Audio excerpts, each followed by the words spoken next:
everyone, it's time again for another Willie's Ramblings and Pickup Video. Awesome. Alright. Well, this week I was up in Syracuse, New York. Yeah, I got to play in the snow up there. There's a whole lot of snow up there. Whew. Anyway, I really get a chance to go game hunting or anything like that, but I did find some stuff on my way back home from Syracuse. We'll get to that pretty soon. But first, let's talk about a little bit of some new stuff that's been happening. Over on the Retro Junkies Network, where I belong for Arcade USA and the ColecoVisions podcast and Channel F files, all that good junk. We have a new podcast that joined the group, Star Wars Nerds Unite. They've released 2 episodes so far. They basically talk about the new Star Wars stuff. They touch a little bit on the old Star Wars canon, but the main focus of the podcast is to discuss the new Star Wars stuff that's coming out. For example, they talk about the Rebels cartoon on the Disney HD network, or XD, or whatever it is. They also discuss the new Marvel comic books that are coming out. The first one they discussed was that Marvel #1 Star Wars Battle of Yavin or something like that. I can't remember what it was called. I've got one here somewhere. I need to go find it. But anyway, it's a really neat podcast. It's 3 hosts. Pretty interesting to listen to. I really enjoy it because I like Star Wars anyway, so it's a win-win for me. Anything Star Wars I like, so awesome. But anyway, give that podcast a listen. I'll put a link to their webpage, and they're on iTunes. I think they're on Podbay. I believe you also can hear them on the Retro Junkies feed as well on iTunes. The next thing coming up is Ferg over the Atari 2600 Game by Game podcast has started the competition I just did for him. It's called Ferg Quest. Yeah, I know, it's funny. It's basically a contest to win the new Atari Flashback 5.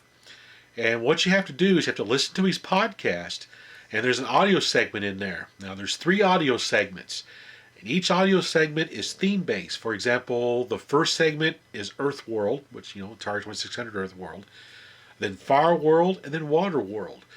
There are clues given in the reading, in the audio clip, that refers back to the classic comic books that came with those cartridges.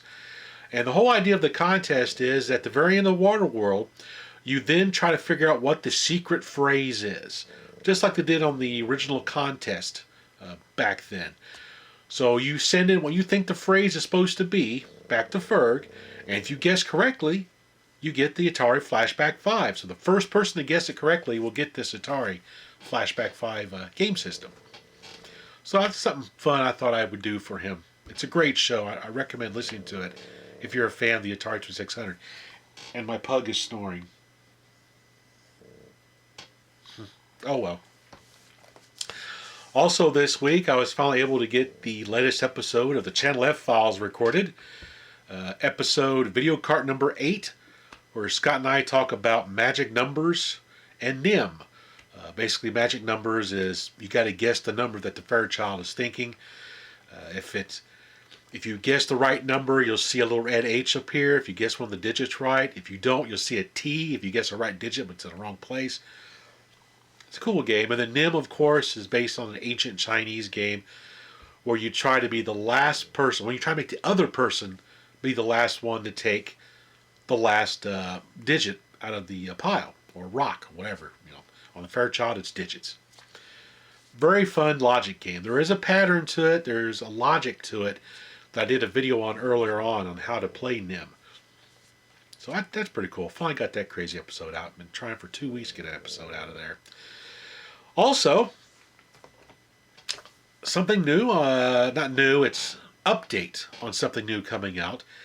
That's Light Cycle for the ColecoVision, being done by Todd Spangler of Park Fun Games. The game's going to be released by CollectorVision when it does come out on cartridge format. But basically, it's really shaping up to be a really awesome Tron-type game for the ColecoVision, basically the light cycles. And Todd's introducing a lot of neat additions to the game for the enhanced co-op mode or the enhanced one-player mode, such as destroyable light trails.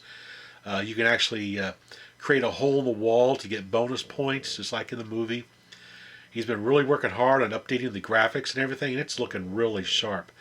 It looks a lot better than it did when I was up there playing the game with him. And even then, I really liked it. So I'm really looking forward to this game coming out. Next thing I've been working on is I'm still trying to get the Wizards of Odyssey 2 podcast off the ground. Having a lot of scheduling conflicts with the main host that I'm trying to get together for the show. So what I'm thinking about doing is making the podcast a community podcast. What's that? Well, what I'll do is I'll make a posting saying at this time I plan on being online on Skype to record the Wizards of Odyssey 2. And whoever shows up and wants to be on the podcast, just notify me and I'll contact you and bring you in at that particular time. So that way we'll get some people on that want to discuss the Odyssey 2 that really don't have a chance to podcast or anything. So that's what my thoughts are right now, just to make it a community podcast. I like the Odyssey 2. It's a pretty cool little system. I never had one back then. The one I have now, I found at a flea market, I think a year ago, I have to look up my old pickup videos. I think I did a pickup video on it about a year ago. But it's in the box. I got quite a few cartridges for it, and I got that new Death Race homebrew. That's a lot of fun to play. That's a cool game. But anyway, enough with that. Also, I just got an email just today from Carl Mueller Jr. saying that you can now buy the Miss Pac-Man ROM for the Intellivision. Now, they have a full cartridge release in a really cool box. I was going to buy it, but I kind of pick and choose what games I want to buy on cartridge. I mainly go for the ColecoVision homebrews because that's the podcast I do. So I try to buy the ColecoVision homebrews on cartridge for my collection. Nothing against the Intellivision. I love the Intellivision as well, but I got to spend my money only at certain places. I can't buy all these homebrews coming out for all these systems. But the ROM, I definitely bought. It's $20. Not bad. Carl will put your name in there. That's to help, prevent the ROM being distributed out there once you get a hold of it, which I don't blame him. I bought the Donkey Kong 2 arcade, D2K arcade ROM off of him as well. But this Miss Pac-Man he did for the Intellivision is just out of this world. It has all kinds of different mazes, tons of options and gameplay features. You can actually choose 3 different characters to play in the maze. It's really good. I can't say enough about this game. It's really, really good. So I'm pretty excited that he finally released a ROM of that. So anyway, links to all this stuff I'm talking about will be in the show notes below, so you can go check it out as well. But with that said, let's get to the game pickups. Now, before I get to the game pickups, you remember last weekend I picked up that JVC XI system. I was all happy about it. Well, I'm still happy about it. It's great. I love it.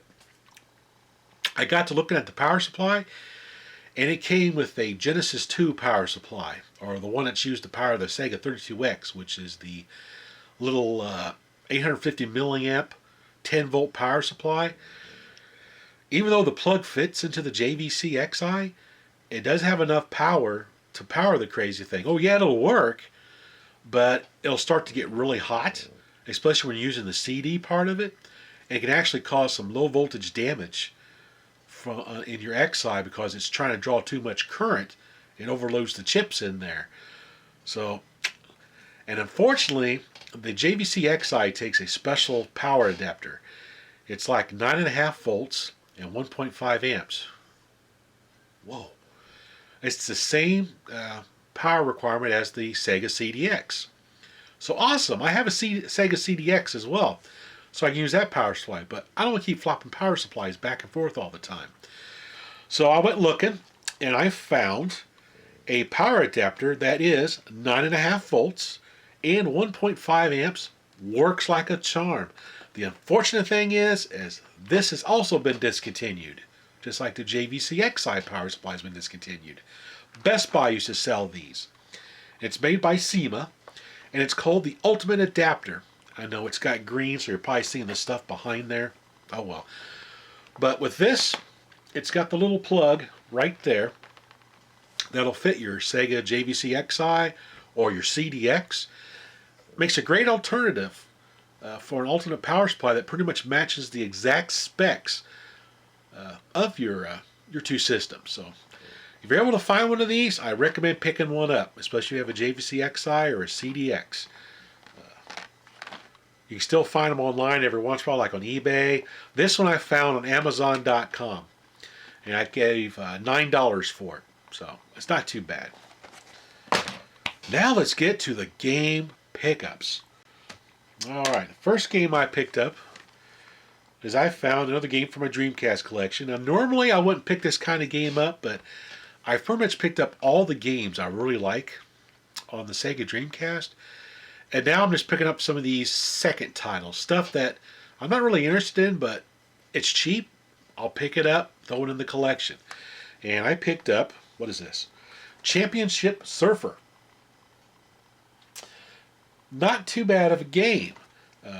It's a little hard to get the hang of it, but it's actually kind of cool. You can select 7 different surfers. It says on here, featuring Corey Lopez and 7 world-class surfers.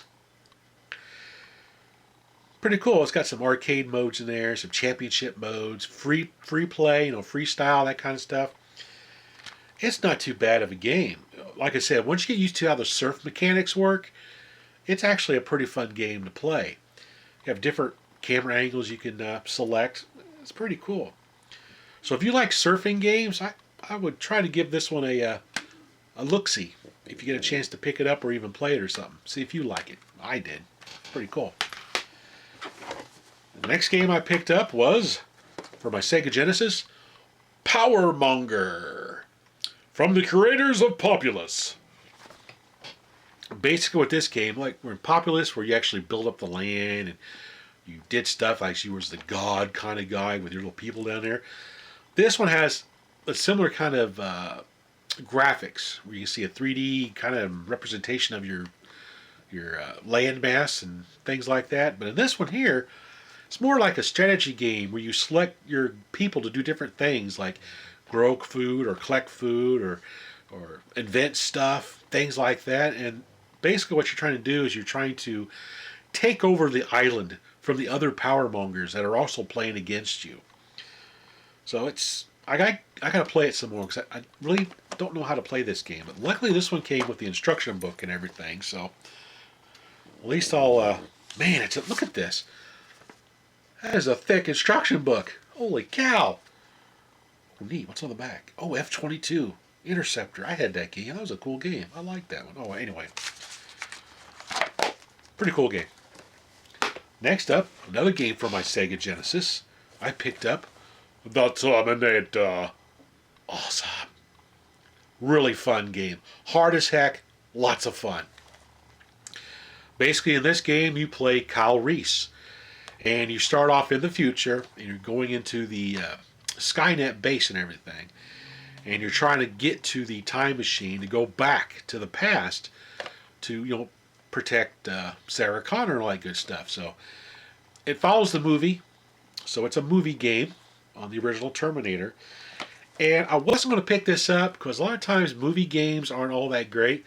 But this one, it's not too bad. I'm actually having a lot of fun with it. It's pretty cool. So awesome. I'm pretty glad to add that to my Sega Genesis collection. And then the last pickup, which is the most awesome pickup, is I found another Crazy Climber for the Atari 2600. Now the gameplay of this, considering it's on the Atari, is not bad at all. It's actually fairly well done. Basically, use your joystick, push forward to get his arms to go up to grab the ledges, and pull back to pull yourself up. Left and right. The fire button doesn't do anything. But whereas in the arcade game, you use 2 joysticks to control each arm individually. Bloop, bloop, bloop, bloop, bloop, bloop, bloop. This one, it doesn't do that. What you have to do is you have one arm up on a ledge. You can't pull yourself up until the other arm pops up to another ledge. Then you can pull yourself up. You just got to keep that in mind when you play the game. But you can get a pattern set and really get that guy just cranking right upside that building if you get the timing just right.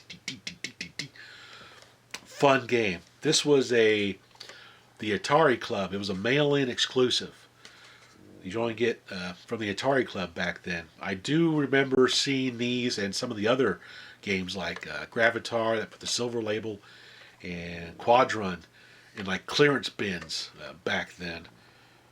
But I never picked any up. But now I got two of them. Now what's really awesome about this cartridge here is I found this at a game store that I normally would never stop at. They're called Play and Trade.